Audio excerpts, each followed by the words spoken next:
আসসালামু আলাইকুম। আশা করছি আল্লাহর অশেষ রহমতে সবাই খুবই ভালো আছেন। আলহামদুলিল্লাহ আমিও খুব ভালো আছি। আমার আজকের ভিডিওতে আমি ছবির মাধ্যমে একটা পিঠার সাথে পরিচয় করিয়ে দিব আপনাদের সাথে। তো এটা কিন্তু আমার আরও অন্যান্য ভিডিওতে আপনারা দেখেছেন। তো এই পিঠাটার মূল উপকরণ হচ্ছে তালের রস এবং চালের গুঁড়ি ব্লেন্ড করতে হয় প্রথমে।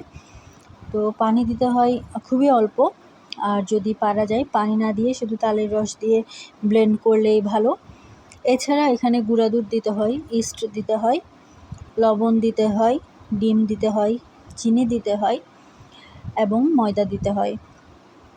তো সবগুলোর সংমিশ্রণে এটা মাখিয়ে রেখে দিতে হয় অন্তত ঘন্টা 7-8 এমন।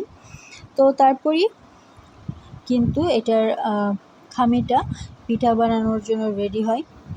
তো যতক্ষণ মোটামুটি বেশি রাখা যায়, যতটুকু বেশি রাখা যায় ততটুকুই ভালো। আবার এমন বেশি না যে পরবর্তীতে নষ্ট হয়ে যেতে পারে।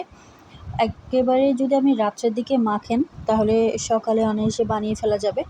আবার যদি দুপুরে মাখেন তাহলে রাত্রের মধ্যে কিন্তু বানিয়ে ফেলতে পারবেন। আর এই পিঠাটা বাইরে অন্তত 2-1 দিন তো অবশ্যই রাখা যায় বানানোর পরপর, আর ফ্রিজে থাকলে বেশ অনেক দিন ভালো থাকবে। তো যত তাড়াতাড়ি খেয়ে ফেলা যায় তত কিন্তু ভালো, বেশি দিন রেখে খাওয়ার কোনো প্রয়োজন নেই। তো আজকের ভিডিওটা এতটুকুই। আল্লাহ হাফেজ।